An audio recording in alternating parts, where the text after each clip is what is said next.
हमने आमतौर पर नहीं सुना कि ख्वाजा सरा जो है उसकी नमाज जनाजा भी होती है, अगर होती भी है तो उसके ऐलान नहीं कभी सुने मसाजिद में। तो ये किस तरह से सिलसिला होता है आप लोगों का? किन ख्वाजा सराओं के जनाजे होते हैं और किन ख्वाजा सराओं के जनाजे नहीं होते? अस्सलाम वालेकुम नाज़रीन, आपका मेज़बान यासिर शामी आपकी खिदमत में हाजिर है और आप देख रहे हैं डेली पाकिस्तान। आपने कभी जिंदगी में ये नहीं सुना होगा कि किसी ख्वाजा सरा का मस्जिद के स्पीकर पर ऐलान हुआ है कि वो वफात पा गया है, उसका नमाज जनाजा फलां नमाज के बाद फलां ग्राउंड में फलां मस्जिद के अहाते में पढ़ा जाएगा। ये एक बड़ी मख्फी सी खबर है जो कि आमतौर पर सुनने में नहीं आती। लोगों में बहुत ज्यादा तजस्सुस होता है इस चीज का कि ख्वाजा सराओं का जनाजा होता है, उनके जनाजों के ऐलान होते हैं, अगर जनाजा होता है तो किस तरीके से होता है, फिर उनको किस कब्रिस्तान में दफनाया जाता है। ये आशी जान ख्वाजा सरा हैं जो कि बड़ी नेक ख्वाजा सरा हैं, 5 वक्त की नमाजी परहेजी और तहज्जुद गुजार हैं, कुरान शरीफ भी पढ़ती हैं। ये जो 3 कब्रें आप देख रहे हैं ये इनके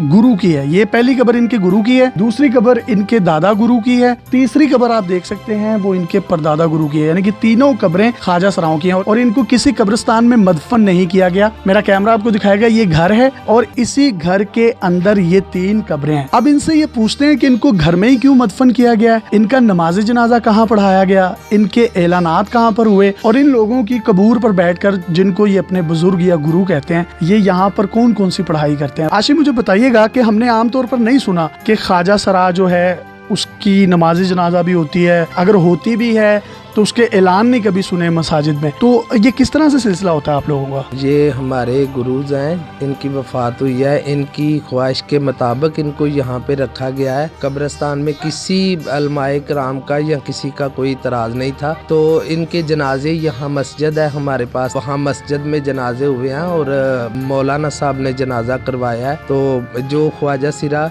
टोली जाते हैं उनके जनाजे होते हैं। किन ख्वाजा सराओं के जनाजे होते हैं और किन ख्वाजा सराओं के जनाजे नहीं होते? देखें जी, जनाजा तो नसीब की बात है, मैं ये नहीं कहूँगी कि किन का नहीं होता, ये किस्मत की बात है। मौत बरहक है, कफन पे शक है, तो ये नहीं कह सकते कि उनका जनाजा नहीं हो सकता, इनका हो सकता है।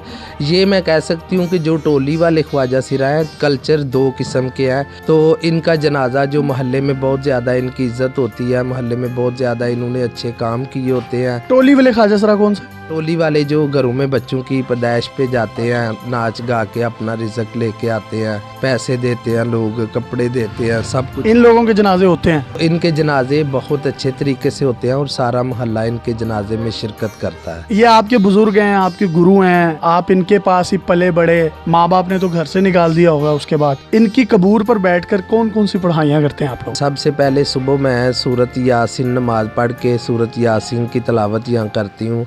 बेमगफिरातन अजरन करीमिन्ना नहनु नुज़िल मौता नक्तुबु मा क़द्दमु व आसारहुम व कुल्ला शैइन आसान फी इमामुन मुबीन। मैं इनके लिए दुरूद इब्राहिम, बहुत सारी चीज़ें जो हैं इनको पढ़ के कलमे शरीफ का विरद जो है वो इनको बख्शती रहती हूँ कि अल्लाह ताला इनकी अज़ाब में कमी करे और इनको जन्नत अल फरदौस में जगह दे।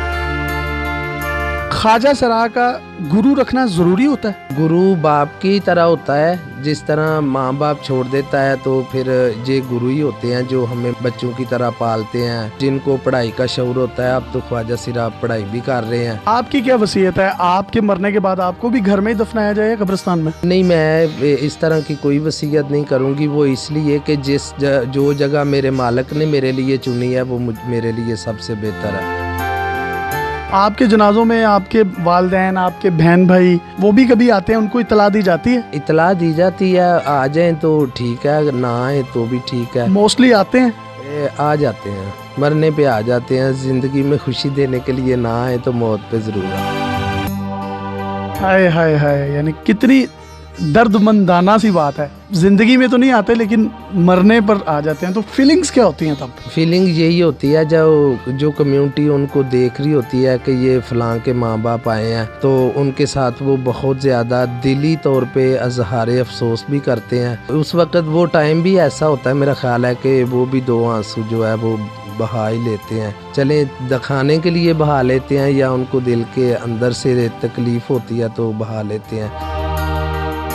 आपके कितने बहन भाई हैं?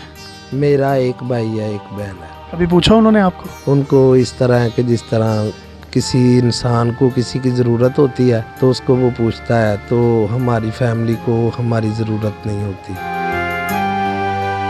میں آخر میں صرف ایک ہی پیغام دینا چاہوں گا کہ یہ لوگ اپنی مرضی سے خواجہ سرا پیدا نہیں ہوتے۔ میں اپنی مرضی سے مرد پیدا نہیں ہوا، کوئی بھی شخص اپنی مرضی سے نہ وہ مرد پیدا ہوتا ہے، نہ وہ عورت، نہ وہ خواجہ سرا۔ یہ اللہ تعالیٰ کی مرضی ہوتی ہے، اور اللہ تعالیٰ نے انسان کو خوبصورت ترین شکل میں پیدا کیا۔ اللہ تعالیٰ کی بنائی ہوئی کسی بھی چیز میں کسی بھی قسم کا کوئی بھی فرق نکالنا، برا بھلا کہنا بہت ہی اذیت ناک چیز ہے۔ ہمارے گھروں میں، ہمارے معاشروں میں خواجہ سرا پیدا ہو جاتے ہیں تو ان کو باہر نہیں پھینکنا چاہیے، بلکہ ان کو پوری ذمہ داری کے ساتھ ان کی پرورش کرنی چاہیے، کیونکہ یہ اللہ تعالیٰ کی مرضی ہے، اور اللہ تعالیٰ کی مرضی میں ہم کچھ بھی خلل نہیں ڈال سکتے۔ تو میری ہاتھ جوڑ کر ان تمام لوگوں سے اپیل ہے جن کے فیملی ممبرز، رشتہ دار، دوست یا جو ایسے لوگوں کو جانتے ہیں، تو وہ کائنڈلی اپنی اولاد کو اپنا بچہ، اپنی بیٹی، اپنا بیٹا سمجھ کر اس کی پرورش کریں، نہ کہ اس کو خواجہ سرا بنا کر باہر بھیج دیں یا گھروں سے نکال دیں۔ اس کے بعد ان کی زندگی کا کیا پرسان حال ہوتا ہے وہ آپ لوگوں کے سامنے ہے۔ اور آخر میں انہوں نے اتنی خوبصورت بات کی کہ زندگی میں تو نہیں آتے، لیکن موت پر دو آنسو بہانے کے لیے ضرور آ جاتے ہیں۔